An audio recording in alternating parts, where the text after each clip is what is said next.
Welcome once again in this third video lecture. Last lecture में हमने जैसे देखा था कि आरएनए के बारे में हम देख रहे थे लास्ट लेक्चर से। उस आरएनए के बारे में कुछ डिटेल्स मैंने आपको कल प्रॉमिस किया था कि उसके डिटेल्स बताऊंगा मैं। और specially I am talking about the state board वाले जो स्टूडेंट है उनके बारे में। उनको मैंने कल भी बताया था आपको कि उनको पहले ही चैप्टर में जो आपका साइंस पार्ट 2 था उसके पहले ही चैप्टर में आपको कुछ बातें थी, जैसे ट्रांसलेशन था, ट्रांसक्रिप्शन था। तो ये एग्जैक्टली क्या है, वहां पर आपको प्रोटीन सिंथेसिस नाम की एक टर्म आती थी। तो एग्जैक्टली वो टर्म क्या है, किस तरीके से प्रोटीन्स तैयार किए जाते हैं सेल्स में, ये मैं आपको बताऊंगा।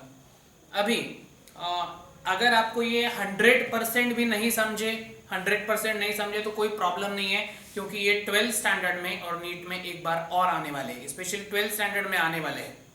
और फिर भी अगर आपको नहीं समझते तो हम हैं, कोई प्रॉब्लम नहीं, लेकिन आपको बेसिक समझे, ये इसके पीछे का एक उद्देश्य है कि आपको उसके बेसिक ध्यान में आए।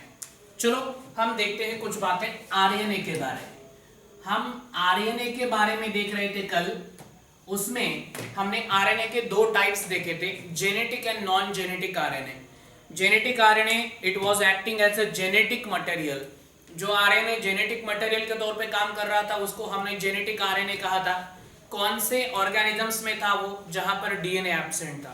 तो ऐसे कौन है जिसमें डीएनए एब्सेंट है? ऑफ कोर्स ओनली वायरसेस है, जिनमें कुछ वायरसेस, सभी वायरसेस नहीं, कुछ वायरसेस ऐसे हैं कि जिनमें डीएनए एब्सेंट है। तो जहां पर डीएनए एब्सेंट है वहां पर आरएनए जेनेटिक मटेरियल के तौर पे काम करता है। और दूसरे आरएनए की टाइप थी non genetic type of RNA. तो this type of RNA it is not actually acting as a genetic material, but ये आरएनए क्या काम कर रहे हैं, तो ये सिर्फ उनकी एक ड्यूटी है, कौन सी? Protein synthesis. सेल में लगने वाले जो प्रोटीन्स है वो प्रोटीन्स तैयार करना, ये उनकी जिम्मेदारी है। हाँ, तीनों की जिम्मेदारी है। एक बात और इसमें मैं ऐड कर दूं कि ये जो प्रोटीन सिंथेसिस की प्रोसेस है, इसमें सिर्फ आरएनए ही नहीं, मतलब नॉन जेनेटिक आरएनए ही नहीं, और दो जन इसमें शामिल है। कौन शामिल है? एक डीएनए और दूसरा राइबोसोम। जिस राइबोसोम को, ये जो राइबोसोम है ना, ये राइबोसोम, ये एक प्रकार का सेल ऑर्गेनेल्स है। सो इसमें कैसा होता है राइबोसोम? ऐसे होता है, ऐसे होता है राइबोसोम, डोरेमोन की तरह राइबोसोम होता है। तो इसमें ये जो है होता है उसको बोलते हैं उसका स्मॉलर यूनिट, और ये जो है उसको बोलते हैं उसका लार्जर यूनिट। सो दो यूनिट से ये बनता है राइबोसोम्स। तो ये राइबोसोम्स जो है, जिनको एक्चुअली प्रोटीन फैक्ट्रीज बोलते हैं, प्रोटीन फैक्ट्रीज, क्योंकि ये प्रोटीन सिंथेसिस की प्रोसेस में बहुत ही इंपॉर्टंट रोल प्ले करते हैं आणि म्हणूनच यांना प्रोटीनच्या फॅक्टरीज म्हणतात। ओके, अभी ये राइबोसोम क्या काम करेगा और बाकी के आरएनए क्या काम करेंगे ये मैं बताऊंगा आपको। पहले यहां पर ये जो आरएनए है, ये आरएनए 3 प्रकार के आरएनए हैं। मतलब ये जो नॉन जेनेटिक आरएनए है, I am talking about non genetic RNA. तो ये जो है नॉन जेनेटिक आरएनए, ये 3 प्रकार के हैं। पहला प्रकार मैंने कल बताया था आपको, एमआरएनए, जिसको हम बोलते हैं मैसेंजर आरएनए। ये कुछ मैसेज कैरी करता है कि चलो हमें अभी प्रोटीन सिंथेसिस करना है, be ready for the same, ready steady go, now do the protein synthesis. इस तरीके का कुछ मैसेज कैरी करता है। कहां से कहां तक कैरी करता है ये मैं बताऊंगा आपको। दूसरा प्रकार होता है आरआरएनए, जिसको बोलते हैं राइबोसोमल आरएनए। और तीसरा प्रकार होता है टीआरएनए, ट्रांसफर आरएनए। टी का मतलब होता है ट्रांसफर, ट्रांसफर आरएनए। अब ये तीनों है कैसे ये बताऊंगा, बाद में इनके रोल क्या है, क्या करते हैं ये बताऊंगा। एमआरएनए, आरआरएनए एंड टीआरएनए, तीनों की एक सिमिलैरिटी है कि all this three are single stranded. जैसे डीएनए में दो स्ट्रैंड्स थे एंटी पैरेलल और वो एक दूसरे को हाइड्रोजन बॉन्ड से ज्वाइन थे, वैसे ये जो तीनों आरएनए है ये सिंगल स्ट्रैंडेड है, लेकिन इसमें आरआरएनए और टीआरएनए ये उस स्ट्रैंड का अलग प्रकार से कॉइलिंग होके या अलग प्रकार के शेप में आते हैं। कैसे बताऊंगा मैं, पहले देखता हूं mRNA, messenger RNA. Messenger RNA is the simplest type of non genetic RNA.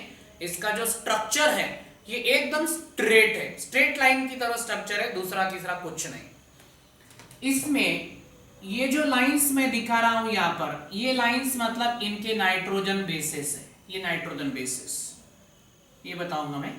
ये उसका 5 प्राइम एंड है और ये उसका 3 प्राइम एंड है। अब ये जो चेन है ये कैसी बनी है, ये ऐसी बनी है। ये कल हमने देखा था ऐसा था, ट्राइबोज शुगर इस तरीके से, ये उसमें ये नाइट्रोजन में से समझो एडिनाइन है, गुआनाइन है, यूरासिल है और ये 5वें कार्बन एटम को फॉस्फेट ग्रुप अटैच्ड है। ये हो गए न्यूक्लियोटाइड। न्यूक्लियोटाइड एक दूसरे को ज्वाइन करके एक चेन तैयार होती है, पॉलीन्यूक्लियोटाइड। लेकिन ये आरएनए की है क्योंकि इसमें यूरासिल है, तो ये आरएनए की चेन है। ये जो है ना ये ऐसा है, सिर्फ इसको ऐसा पकड़े, ये ऐसा दिखाया है मैंने आपको। इसको अगर आप ऐसा पकड़े, ये नाइट्रोजन बेस नीचे करे, ऐसे नीचे करे, तो ये इस तरीके से आपको चेन दिखेगी। इसका केमिकल स्ट्रक्चर देखा तो ऐसे आएगा, सिंपल स्ट्रक्चर एमआरएनए का देखा तो ये स्ट्रेट लाइन आएगा। I hope you are getting. Okay, अभी क्या है कि ये जो आरएनए है मैसेंजर आरएनए, एक बात मैं और क्लियर कर दूं यहां पर, मैंने अभी जो स्ट्रक्चर निकाला था ना, ये तीनों आरएनए को लागू है, तीनों को। ओके, हाँ, अभी ये जो एमआरएनए है स्ट्रेट लाइन है, इट इज स्ट्रेट स्ट्रक्चर है, अनफोल्डेड स्ट्रक्चर है, सिंपलेस्ट स्ट्रक्चर है। दूसरी बात, इसको दो एंड्स है, 5 प्राइम और 3 प्राइम। इस एंड को फॉस्फेट ग्रुप फ्री होता है, तो इस एंड को OH हाइड्रोक्सिल ग्रुप फ्री होता है। ओके, सो इस आरएनए को अगर हम रीड करें, अगर हमें आपको कुछ रीड करने के लिए दिया तो कैसे रीड करते हो आप, ribosomal RNA left to right read करते हो, वैसे ही इस आरएनए को रीड करना है left to right, 5 prime to 3 prime direction में रीड करेंगे उसको। अभी रीड करेंगे मतलब क्या, उस पर ये जो लाइंस दिखाई गई है ना, ये लाइंस मतलब एक्चुअली क्या है, तो ये लाइंस मतलब है नाइट्रोजन बेसिस। नाइट्रोजन बेसिस कौन से, वही एडिनाइन, गुआनाइन, साइटोसाइन, यूरासिल, ये नाइट्रोजन बेसिस है अलग अलग क्रम से।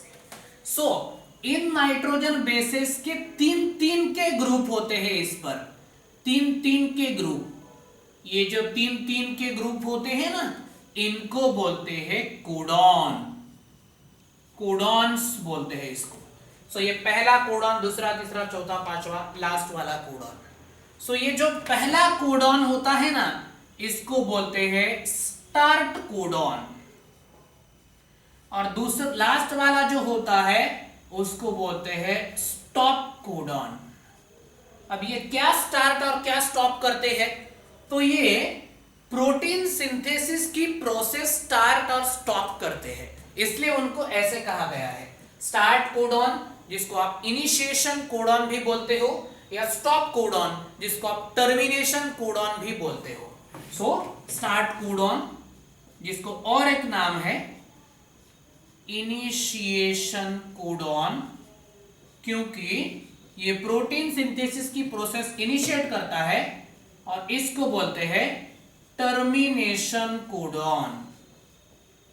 टर्मिनेशन कोडॉन, टर्मिनेट मतलब स्टॉप करने वाला, प्रोटीन सिंथेसिस की प्रोसेस ये स्टॉप करने वाला है। सो ये कोडॉन्स है। स्टार्ट कोडॉन हमेशा कौन होता है, स्टार्ट कोडॉन हमेशा होता है AUG, AUG होता है, और stop codon UAA, UAG, UGA, तीनों में से कोई एक होता है, तीनों भी नहीं, तीनों में से कोई एक। स्टार्ट कोडॉन जैसे डिसाइडेड है कि हर एक mRNA में वही स्टार्ट कोडॉन होता है, वैसे स्टॉप कोडॉन जो है वो तीनों में से कोई एक हो सकता है।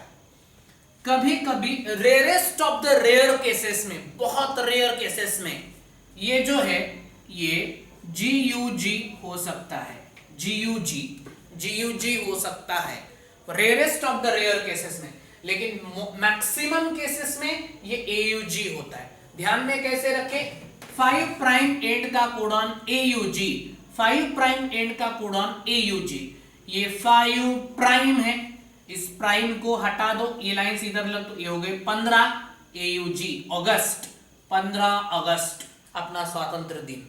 सो 15 अगस्त मतलब ये 5 प्राइम एंड का कोडॉन है, और ये 3 कोडॉन UAA, UAG, UGA तीनों में से कोई एक कोडॉन होगा यहाँ पर, जिसको बोलते हैं स्टॉप कोडॉन। स्टॉप कोडॉन को नॉनसेंस कोडॉन भी बोलते हैं, नॉनसेंस कोडॉन, क्योंकि ये इतने नॉनसेंस है कि प्रोटीन सिंथेसिस की जो प्रोसेस है वो इतनी इंपॉर्टेंट है, उसको भी बंद करते हैं। That is why called as the nonsense codon. So ये स्टार्ट कोडॉन, ये स्टॉप कोडॉन, ये स्टार्ट कोडॉन, ये स्टॉप कोडॉन, ये स्टार्ट कोडॉन AUG और GUG, stop codon UAA, UAG और UGA तीनों में से कोई एक। ये हो गया mRNA का स्ट्रक्चर, मैसेंजर RNA। अभी वो क्या करते हैं ये मुझे अलग से डायग्राम निकाल के दिखाना पड़ेगा आपको। पहले मैं बताऊंगा इनका स्ट्रक्चर कैसे होता है तीनों का, बाद में बताऊंगा ये काम क्या करते हैं। ओके ओके, अभी आगे जाएंगे। ये हो गया मैसेंजर RNA के बारे में, mRNA। अभी दूसरा देखेंगे, नाम है बेचारे का राइबोसोमल RNA। बेचारा मैंने इसलिए कहा क्योंकि it is restricted to the ribosome only. ये कहां पर प्रेजेंट होगा, only and only in ribosome, दूसरा कहीं पर नहीं प्रेजेंट होगा। mRNA न्यूक्लियस में है, साइटोप्लाज्म में है, tRNA साइटोप्लाज्म में है, दूसरी जगह पर भी रेयरेस्ट केसेस में हो सकता है, लेकिन ये जो है rRNA, ribosomal RNA, it is always present in ribosomes. So कैसा स्ट्रक्चर है इसका, ये भी स्ट्रक्चर ऐसे है। ये एक्चुअली इसको अगर देखें तो ये straight line single standard structure है, लेकिन that single standard structure is folded upon itself, खुद के ऊपर वो फोल्ड हो चुका है, और जिसके कारण इसका आकार ऐसे दिखता है। ये जो पार्ट है ये अनफोल्डेड रीजन है, ये अनफोल्डेड है, जो मैंने लाइंस निकाले हैं ये अनफोल्डेड रीजन है। ओके, ये और ये जो है फोल्डेड रीजन है, these are the folded region, folded region जिसको लूप कहा जाता है। फोल्डेड रीजन में जब कॉम्प्लीमेंट्री नाइट्रोजन बेसेस एक दूसरे के सामने आते हैं, तब जाकर ये नाइट्रोजन बेस की हाइड्रोजन बॉन्डिंग तैयार करता है। यहां पर हाइड्रोजन बॉन्ड्स प्रेजेंट होंगे, यहां पर हाइड्रोजन बॉन्ड्स प्रेजेंट होंगे, मतलब ये जो हाइड्रोजन बॉन्डिंग है A double bond U and C triple bond G, ये जो हाइड्रोजन बॉन्डिंग है इसको आप ऐसे भी लिख सकते हो U डबल बॉन्ड A और G ट्रिपल बॉन्ड C, ऐसे लिख सकते हो। DNA में हमने क्या लिखा था, A डबल बॉन्ड T लिखा था, लेकिन thymine is replaced in RNA by uracil. DNA में जैसे थाइमिन है फोर्थ नाइट्रोजन बेस, वैसे यहां पर यूरासिल है, थाइमिन नहीं होता RNA में। सो एडिनाइन की डबल बॉन्ड तैयार करने की पेयर होती है यूरासिल के साथ, साइटोसाइन तैयार करता है ट्रिपल बॉन्ड गुआनाइन के साथ। यहां पर ये बेस पेयरिंग हो सकती है जो लूप वाले जो फोल्डेड रीजन है उसमें, बाकी के रीजन में ये अनफोल्डेड है, स्ट्रेट लाइन है। उसका काम क्या है बताऊंगा। तीसरा स्ट्रक्चर है ट्रांसफर RNA, tRNA। इसका मेन काम है अमीनो एसिड्स को ट्रांसफर करना, ये उसका काम है। कैसे बताऊंगा मैं, पहले इसका स्ट्रक्चर बताता हूं। ये जो ट्रांसफर RNA है ना, इसके दो स्ट्रक्चर है। एक स्ट्रक्चर है क्लोवर लीफ मॉडल, जिसको कहते हैं क्लोवर लीफ मॉडल, और दूसरा है hairpin model. Hairpin model, hairpin जैसा स्ट्रक्चर है इसका। कैसे, ये अभी हमें तो पता नहीं, लड़कियां बता सकती है कि हेयर पिन ऐसे होती है या नहीं है, ऐसे स्ट्रक्चर होता है इसका। ये हो गया हेयर पिन। और क्लोवर लीफ मॉडल मतलब इस तरीके से मॉडल है इसका, ये इस तरीके से है, इस तरीके से है क्लोवर लीफ मॉडल। ये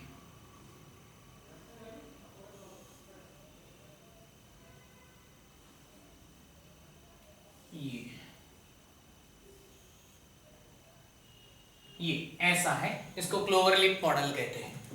ये इसका जो लॉन्ग एंड है ना, लॉन्ग ये है 3 प्राइम एंड, और जो शॉर्ट एंड है वो है 5 प्राइम एंड। मतलब इसको अगर ऐसे निकाले तो ये भी स्ट्रेट लाइन होता है, लेकिन उसको एक पर्टिकुलर फंक्शन करना है, अमीनो एसिड को ट्रांसफर करना है। For this purpose it is folded to form such clover leaf like structure. ऐसा स्ट्रक्चर ये तैयार करता है। ओके, इसके ये जो दो ये है, ये स्ट्रक्चर, इसमें हाइड्रोजन बॉन्डिंग है, इसमें हाइड्रोजन बॉन्डिंग है, इसमें हाइड्रोजन बॉन्डिंग है, इसमें हाइड्रोजन बॉन्डिंग है, ऐसी बॉन्डिंग इसमें प्रेजेंट होती है। ओके, ये हो गया क्लोवर लीफ मॉडल, ये हो गया हेयर पिन मॉडल। ये हो गया तीनों के स्ट्रक्चर्स कैसे हैं। तीनों में शुगर सेम है, नाइट्रोजन में सेम है, न्यूक्लियोटाइड सेम है। मतलब जैसे राइबो न्यूक्लियोटाइड कहा था हमने, तीनों में राइबो न्यूक्लियोटाइड्स प्रेजेंट है। ये हो गए तीनों के स्ट्रक्चर नॉन जेनेटिक आरएनए के, एमआरएनए, आरआरएनए, टीआरएनए। एक क्विक रिव्यू लेते हैं। एमआरएनए मैसेंजर आरएनए, ये इसका काम है कि न्यूक्लियस से साइटोप्लाज्म तक प्रोटीन सिंथेसिस का मैसेज कैरी करना। दूसरा है आरआरएनए, राइबोसोमल आरएनए, ये राइबोसोम के अंदर प्रेजेंट होता है और इसका काम है कि राइबोसोम को एमआरएनए को अटैच करना ताकि प्रोटीन सिंथेसिस हो सके। और तीसरा है ट्रांसफर आरएनए, जिसको टीआरएनए कहते हैं। ये टीआरएनए क्या करेगा, साइटोप्लाज्म में एक जगह पर जो अमीनो एसिड्स होते हैं उनको उठा के राइबोसोम तक पहुंचाने का काम ये करता है। ये हो गया तीनों non genetic RNA. I hope आपको तीनों भी समझे होंगे। अगर नहीं भी समझे हैं तो आप मुझे पूछ सकते हो, या फिर जब रेगुलर अपना शुरू होगा तब भी पूछ सकते हो, जब अपना जूम ऐप पर शुरू होगा लाइव लेक्चर्स तब भी पूछ सकते हो। तब तो आप पूछ नहीं सकेंगे जनरली, लेकिन हम देखेंगे कैसे आप मुझ तक पहुंच सकते हैं, कैसे मुझे कांटेक्ट कर सकते हैं, ये देखेंगे आप। ओके, ये सब हो गए नॉन जेनेटिक आरएनए के टाइप। चलो, अभी आपके मन में जो सवाल है उसका मैं जवाब देता हूं। कौन सा? सर ये तीनों करते क्या है एग्जैक्टली, ये बताता हूं। उसके पहले कुछ बैकग्राउंड बताना बहुत इंपॉर्टेंट है, वो बताऊंगा।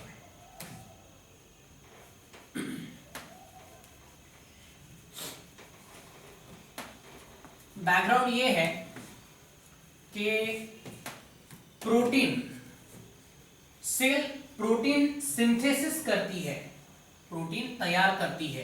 क्यों? क्योंकि सेल में सबसे अहम मात्रा में, सबसे ज्यादा मात्रा में क्या होता है, तो सबसे ज्यादा मात्रा में प्रोटीन्स होते हैं। आपको यह सुनकर आश्चर्य होगा कि सेल में जितने भी बायोमॉलिक्यूल्स प्रेजेंट है, जैसे कार्बोहाइड्रेट्स है, प्रोटीन्स है, लिपिड्स है, न्यूक्लिक एसिड है, बाकी के है, इनमें से 50% से ज्यादा अकेले प्रोटीन्स है। And proteins are the basis of cell, you can say. Cell जो है इसको अगर चलना है, सेल को अगर फंक्शनिंग प्रॉपर चलने हैं तो प्रोटीन्स बहुत इंपॉर्टेंट है। इसलिए हमारे बॉडी को या किसी भी लिविंग ऑर्गेनिज्म की बॉडी को प्रोटीन्स बहुत इंपॉर्टेंट होते हैं।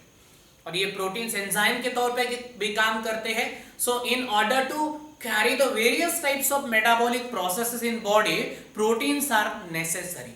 सो ये प्रोटीन्स नेसेसरी है, अलग अलग प्रकार के प्रोटीन्स होते हैं। अभी ये प्रोटीन्स इतने इंपॉर्टेंट अगर सेल के लिए है तो सेल इसको तैयार कैसे करती है ये बताऊंगा मैं। ये सब आपको 10th में हुआ था, लेकिन वहां पर मे और मे नॉट भी आपको समझा होगा, नहीं समझा होगा, इसलिए मैं ये एक्सप्लेन कर रहा हूं फिर से एक बार। चलो, बैकग्राउंड ऐसा है कि ये है सेल, सेल है ये। ओके, ये है सेल का न्यूक्लियस, न्यूक्लियस।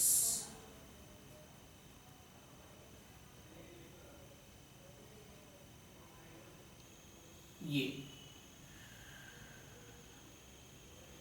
न्यूक्लियस है। न्यूक्लियस के अंदर ये होता है न्यूक्लियोलस। देखो ये सेल मेम्ब्रेन है जिसको आप प्लाज्मा मेम्ब्रेन भी कहते हो। यहाँ पर मैंने सेल वॉल नहीं निकाली क्योंकि समझो ये एनिमल की सेल है। उसके बाद ये है न्यूक्लियस, अंदर ये जो काला धब्बा दिखाया गया है उसको कहते हैं न्यूक्लियोलस। उसके बाद उसके अंदर ये जो दिखाया गया है ना, ये है जेनेटिक मटेरियल। जेनेटिक मटेरियल है ये। एक्चुअली ये जेनेटिक मटेरियल कौन है? दूसरा तीसरा कोई नहीं, वो डीएनए है। इसके अंदर क्रोमोसोम है, क्रोमोसोम डीएनए के बने होते हैं। तो ये जेनेटिक मटेरियल इसको बोलेंगे आप। मैं ब्रैकेट में यहाँ पर डीएनए लिखता हूं ताकि आपको कंफ्यूज ना हो। उसके बाद इसके अंदर जो भी सबस्टन्स फिलअप हुआ है न्यूक्लियस के अंदर, न्यूक्लियस मध्ये जे काही भरलेलं आहे त्याला आपण एक नाव देत असतो, त्याला म्हणत असतात न्यूक्लियोप्लाज्म। न्यूक्लियोप्लाज्म कहते हैं इसको। उसके बाद न्यूक्लियस के बाहर वाला ये जो स्ट्रक्चर होता है लेकिन प्लाज्मा सेल मेम्ब्रेन के अंदर वाला, इसको बोलते हैं साइटोप्लाज्म। साइटोप्लाज्म, साइटोप्लाज्म ये साइटोप्लाज्म है। इसमें बहुत सारे सेल ऑर्गेनेल्स भी है। पेशीची अंगके 9th स्टैंडर्ड को देखा था आपने।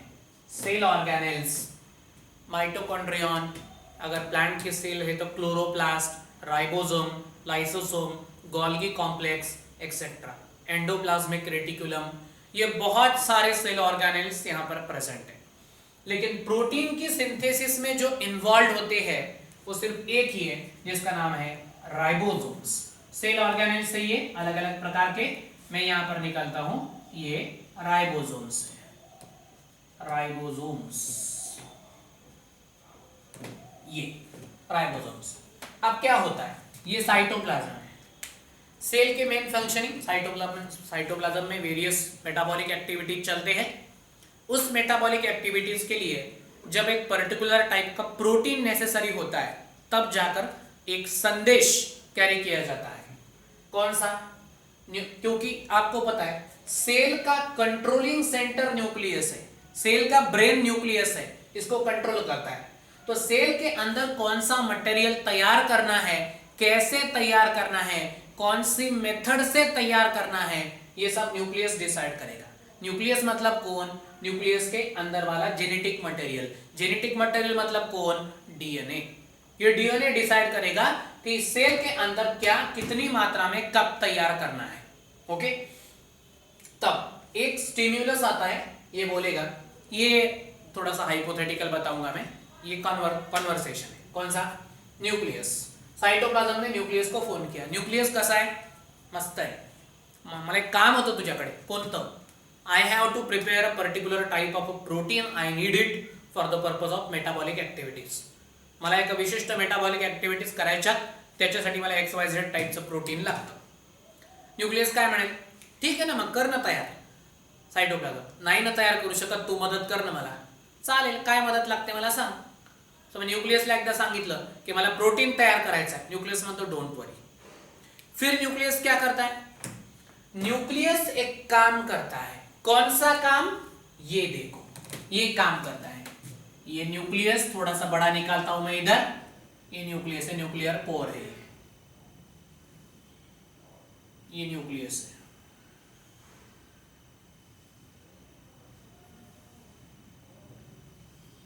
ये न्यूक्लियस, ये उसका न्यूक्लियोलस है, इधर निकालता हूं.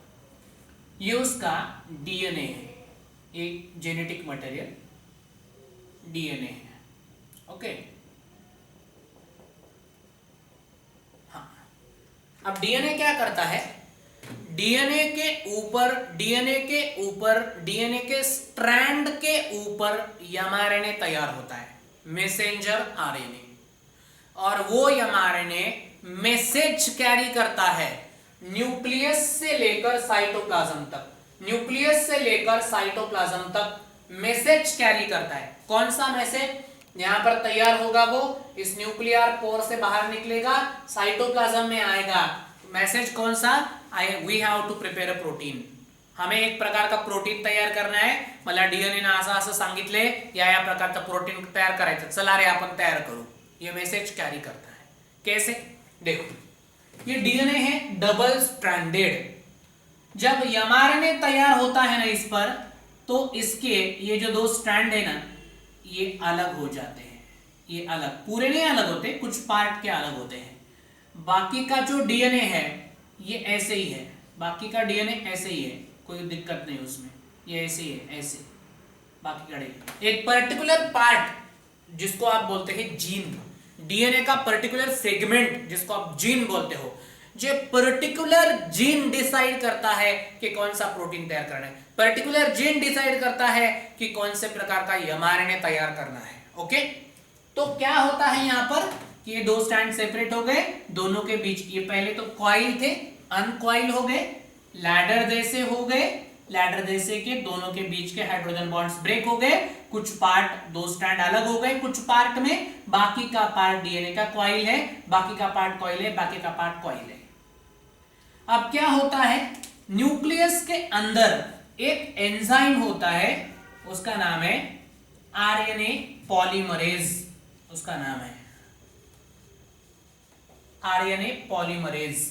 आरएनए का पॉलीमराइजेशन करने वाला, मतलब आरएनए के जो न्यूक्लियोटाइड्स है, राइबोन्यूक्लियोटाइड्स, इनको एक साथ ज्वाइन करने के लिए हेल्प करने वाला एंजाइम आरएनए पॉलीमरेज, ये एंजाइम यहां पर काम करता है।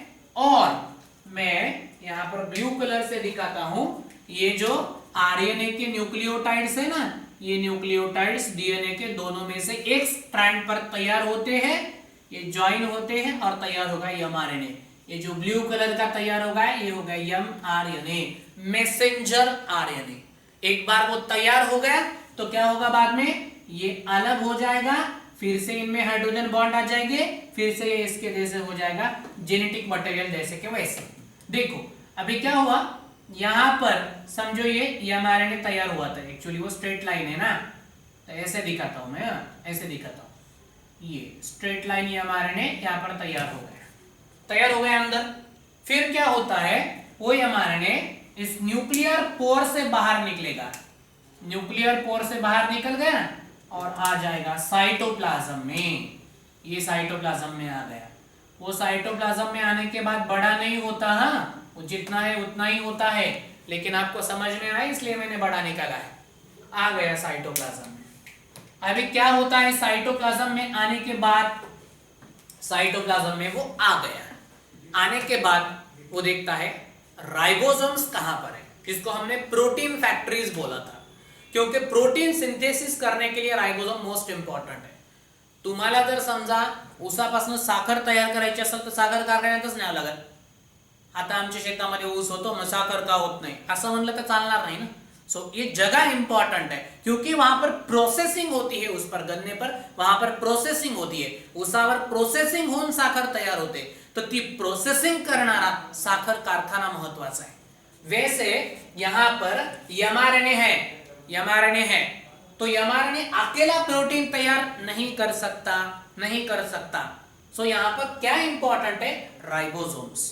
ये जो राइबोसोम मैंने बताया ना आपको कि राइबोसोम ऐसे होते हैं, ये राइबोसोम ऐसे डोरेमोन जैसे होते हैं, तो ये राइबोसोम, ये उसका स्मॉलर यूनिट है, ये उसका लार्जर यूनिट है। आश्चर्य की बात है कि जब तक प्रोटीन सिंथेसिस की प्रोसेस नहीं होती, जब तक प्रोटीन सिंथेसिस की प्रोसेस नहीं होती, तब तक ये दोनों यूनिट अलग अलग होते हैं, उसका स्मॉलर यूनिट अलग होगा, लार्जर यूनिट अलग होगा, इधर उधर घूमते हैं पूरे साइटोप्लाज्म में, इकडे गावभर हिंडल्यासारखं इकडे तिकडे तिकडे तिकडे फिरतात ते। स्मॉलर यूनिट अलग है, लार्जर यूनिट उसका अलग है। जैसे ही वहां पर ये mRNA आ जाएगा और वो बुलाएगा राइबोसोम कम हियर, तो क्या होगा, यहां पर राइबोसोम्स आ जाएंगे, सबसे पहले राइबोसोम का स्मॉलर यूनिट इसको ज्वाइन होगा, बाद में लार्जर यूनिट इसको ज्वाइन होगा, ज्वाइन हो गया। Now ribosome is join to this, now ribosome is join to this mRNA। फिर क्या होगा, राइबोसोम ज्वाइन हो गया, राइबोसोम में जो RNA था, राइबोसोमल RNA, ये भी इस काम के लिए हेल्प करेगा। मतलब यहाँ पर दोनों के फंक्शन हो गए, ये mRNA आ गया, ये mRNA के क्या किया, इस राइबोसोम्स को अट्रैक्ट किया, उधर राइबोसोम के यूनिट्स आ गए, स्मॉलर लार्जर आकर अटैच हो गए। अभी क्या करना है, अभी यहाँ पर एक बात करनी है, कौन सी करनी है, चलो देखते हैं क्या करना है, एग्जैक्टली क्या करना है देखते हैं। तो यहाँ पर ये साइटोप्लाज्म में एक जगह ऐसी है जहां पर बहुत बड़ी मात्रा में अमीनो एसिड्स होते हैं। एक्चुअली जिस प्रोटीन के बारे में हम बोल रहे हैं ना, वो प्रोटीन अमीनो एसिड को ज्वाइन करके बनता है। ये जो प्रोटीन की चेन है उसमें से हर एक अमीनो एसिड है, ए अमीनो एसिड है। तो ये अमीनो एसिड, ये अमीनो एसिड, ये amino acids, so these amino acids are joined together to form a polypeptide chain, एक प्रकार की पेप्टाइड चेन है, क्योंकि दो अमीनो एसिड्स जिस बॉन्ड से ज्वाइन किए जाते हैं उसको बोलते हैं पेप्टाइड बॉन्ड। पेप्टाइड बॉन्ड इसको कहते हैं। और ये पेप्टाइड बॉन्ड दो अमीनो एसिड को ज्वाइन करने के बाद ऐसे बहुत सारे अमीनो एसिड जब ज्वाइन होते हैं तो उसको बोलते हैं पॉलीपेप्टाइड। पॉली मतलब many, polypeptide chain, polypeptide chain. तो ये जो पॉलीपेप्टाइड चेन यहां पर तैयार हुई ना, ये पॉलीपेप्टाइड चेन के कारण, इधर लिखता हूं अगर आपको नहीं दिखता है तो, ये पॉलीपेप्टाइड चेन यहां पर तैयार हो गई। बहुत सारे पेप्टाइड्स मतलब बहुत सारे अमीनो एसिड एक दूसरे को ज्वाइन करके एक चेन तैयार हो गई, इसको बोलते हैं पॉलीपेप्टाइड चेन। ये चेन मतलब कौन, ये चेन मतलब दूसरा तीसरा कोई नहीं, प्रोटीन का मॉलिक्यूल है। मतलब अगर आपको प्रोटीन का मॉलिक्यूल बनाना है, सेल को अगर प्रोटीन का मॉलिक्यूल बनाना है तो उसके लिए उसको क्या लगेगा, अमीनो एसिड्स। ये अमीनो एसिड्स आएंगे कहां से, प्लांट्स में तो अमीनो एसिड नेचुरली प्रेजेंट है, plants can synthesise their almost all the types of amino acid. और एनिमल में उनके डाइट से आएंगे, कुछ नेचुरली बॉडी तैयार करेंगी ये अमीनो एसिड से। हम जो प्रोटीन का डाइट खाते हैं ना, वो प्रोटीन डायरेक्टली यूज नहीं होता। समझो हमने ये प्रोटीन का मॉलिक्यूल खाया, XYZ प्रोटीन है। समझो हमने मेज खाया, मेज मक्का, उसमें बहुत सारा प्रोटीन होता है। सोयाबीन खाया, उसमें बहुत सारा प्रोटीन है, वो खाया। तो प्रोटीन डायरेक्टली हमारी बॉडी यूज नहीं करेगी, वो प्रोटीन बॉडी में सेल में जाने के बाद ब्रेक डाउन होगा, उसके अमीनो एसिड्स हो गए अलग अलग, और वो अमीनो एसिड सेल में स्टोर हो गए, उसको उस स्टोरेज को बोलते हैं अमीनो एसिड का पुल। अमीनो एसिड का पुल, जैसे स्विमिंग पूल होता है वैसे अमीनो एसिड का पुल है जहां पर बहुत सारे अमीनो एसिड स्टोर्ड है। अब ये अमीनो एसिड यहां पर फिर से ज्वाइन करने हैं और वहां पर प्रोटीन तैयार करना है। ओके, तुमच्या मनात एक प्रश्न येत असेल, सर अमीनो एसिड जर परत जॉईन करायचे तर मग तोडायचेच कशाला? अमीनो एसिड का क्रम कौन सा है इस पर डिपेंड करता है प्रोटीन कौन सा है। अमीनो एसिड का क्रम कौन सा है इस पर डिपेंड करता है प्रोटीन कौन सा है। देखो DOG, ये तीन अमीनो एसिड तैयार ज्वाइन करके समझो डॉग टाइप का प्रोटीन तैयार हो गया। एक नंबर पर D है, दो नंबर पर O है, तीन नंबर पर G है। इसका क्रम चेंज कर दिया तो GOD हो जाता है, गॉड। एक नंबर पर G, दो नंबर पर O, तीन नंबर पर समझो D है। सो एक भी अमीनो एसिड, एक भी अमीनो एसिड का क्रम चेंज हो गया कि पूरे प्रोटीन की चेंज की टाइप चेंज हो जाती है। दैट इज व्हाई हम जो अमीनो एसिड खाते हैं वो हम जो प्रोटीन्स खाते हैं उनको ब्रेक डाउन करके जो अमीनो एसिड तैयार होते हैं वो अमीनो एसिड अलग अलग होते हैं, और इन अमीनो एसिड को हमारे सेल की रिक्वायरमेंट के अनुसार हमें सेल को ज्वाइन करना है और प्रोटीन का मॉलिक्यूल तैयार करना है। फिर क्या होगा, ये एक अमीनो एसिड यहां से यहां तक आना है, क्योंकि ये फैक्ट्री है, ये कच्चा माल है, ये फैक्ट्री है। जब तक ये कच्चा माल यहां तक नहीं पहुंचता तब तक प्रोडक्ट नहीं तैयार होगा। तो इसको यहां तक पहुंचाने का काम कौन करता है, तो ये करता है, ये जो हमने यहां पर निकाला था tRNA। ये tRNA इस तरीके से होता है, मैं ऐसे ड्रॉ करता हूं अभी tRNA को।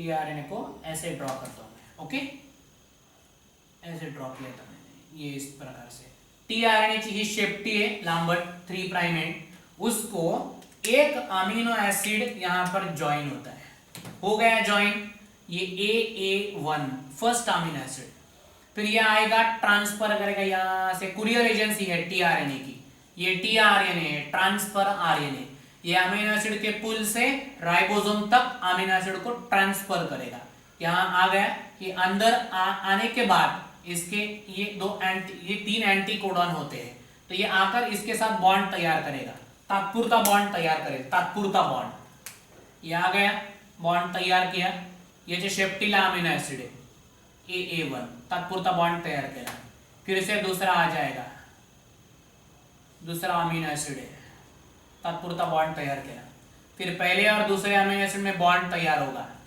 और पहले अमीनो एसिड और टीआरएनए का बॉन्ड ब्रेक होगा, एम्प्टी टीआरएनए बाहर निकल जाएगा, और उसके बाद हर एक अमीनो एसिड को ऐड करने के बाद ये जो राइबोसोम है एक घर पूरे सरकतो, राइबोसोम एक कोडॉन आगे जाएगा, जाते जाते जाते जाते जाते फाइनली राइबोसोम यहां तक पहुंच गया, उसके ऐसे अमीनो एसिड की चेन तैयार हो गई है उसके अंदर, ओके, ऐसी बहुत सारी चेन यहां तक पहुंच गया, लास्ट के जो कोडॉन होते हैं, मैंने बोला यहां पर एमआरएनए के जो लास्ट के कोडॉन होते हैं वो नॉनसेंस कोडॉन है, ये स्टॉप कोडॉन है, ये इस प्रोसेस को स्टॉप करते हैं, जब ये राइबोसोम उस स्टॉप कोडॉन तक पहुंच जाता है तब क्या होता है, उसका स्मॉलर यूनिट अलग होता है, लार्जर यूनिट अलग होता है, एमआरएनए अलग होता है, और उसके अंदर ये जो चेन तैयार हो गई अमीनो एसिड की, जिसको हमने पॉलीपेप्टाइड चेन बोला, मतलब ये प्रोटीन का मॉलिक्यूल है, ये अलग होता है, साइटोप्लाज्म में दिया जाता है,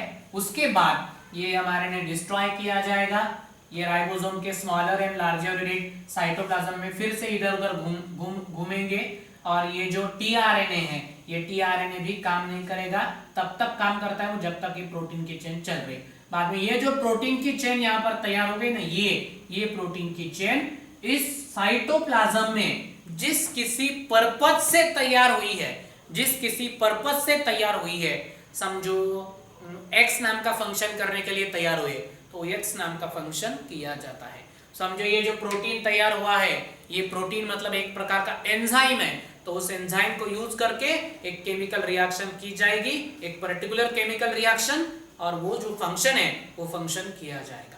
इन दिस मैनर यहाँ पर प्रोटीन का सिंथेसिस होता है इस प्रकार से। ये हो गए प्रोटीन सिंथेसिस के डिटेल्स। फिर भी अगर आपको इसके बारे में कोई डाउट आता है, कोई दिक्कत आती है, तो आप मुझे पूछ सकते हो, कोई प्रॉब्लम नहीं है। काय माहिती का, तुम्हाला 10 स्टँडर्डला जे कोणतं ट्रान्सक्रिप्शन ट्रान्सलेशन झालं होतं, त्या 2 टर्म मी इथं सांगतो तुम्हाला आता, म्हणजे हा पॉइंट कंप्लीट होतो। त्या टर्म कोणाला काय म्हणायचं ते सांगतो इथं। सी ते काय म्हणतोय आता, डीएनए के ऊपर एमआरएनए तैयार हो गया, डीएनए के ऊपर एमआरएनए तैयार हो गया, उस प्रोसेस को बोलते हैं ट्रांसक्रिप्शन, जिसमें ट्रांसक्राइब का मतलब होता है कॉपी, ट्रांसक्राइब मतलब कॉपी, मतलब डीएनए में जो इंफॉर्मेशन थी प्रोटीन तैयार करने की, वो उसने कॉपी कर दी एमआरएनए में, और एमआरएनए को भेज दिया साइटोप्लाज्म में, जाओ प्रोटीन तैयार करो, ट्रांसक्रिप्शन। और एमआरएनए के द्वारा एमआरएनए पर राइबोसोम्स ज्वाइन करके ये जो प्रोटीन की चेन तैयार की जाती है, एमआरएनए के द्वारा ये जो प्रोटीन तैयार किया जाता है, इस प्रोसेस को बोलते हैं ट्रांसलेशन। सर ट्रांसलेशन म्हणजे तो भाषांतर न हो ना, मग तेच करताय ना इथं। यहां पर जो इंफॉर्मेशन दी है एमआरएनए को, वो कोड लैंग्वेज में दी है, जिसको हमने कोडॉन कहा था। उस कोडॉन को रीड करके, उस कोडॉन के अनुसार अमीनो एसिड को ज्वाइन करके प्रोटीन की चेन तैयार कर रही है। मतलब इन कोडॉन को अनकोड कर दिया, यहाँ पर ये जो कोड फॉर्म में इंफॉर्मेशन थी वो अनकोड कर दी, और उस इंफॉर्मेशन के अनुसार प्रोटीन तैयार किया। इस प्रोसेस को बोलेंगे ट्रांसलेशन। ओके, ये इस प्रकार से ये प्रोसेस होती है, ट्रांसक्रिप्शन एंड ट्रांसलेशन। ये प्रोसेस हो गई कंप्लीट। यहां पर अपनी प्रोटीन सिंथेसिस कैसे होता है, ये जो प्रोसेस है ये यहाँ पर कंप्लीट होती है। तो अभी हम नेक्स्ट लेक्चर में देखेंगे कि किस तरीके से हम क्रोमोसोम क्या है और सेल के डिवीजन में क्रोमोसोम क्या रोल प्ले करते हैं, ये हम हमारे नेक्स्ट लेक्चर में यहाँ पर देखेंगे। अभी उसमें और क्या करना है कि क्रोमोसोम का स्ट्रक्चर कैसे है, क्रोमोसोम की कुछ इंपॉर्टेंट बातें वो कैसी है वो देखना है। हैप्लॉइड मतलब क्या, डिप्लॉइड मतलब क्या, वो सेल के डिवीजन में क्या रोल प्ले करते हैं, ये सब हमें उस लेक्चर में देखना है। So we will have a talk in the next lecture. Thank you.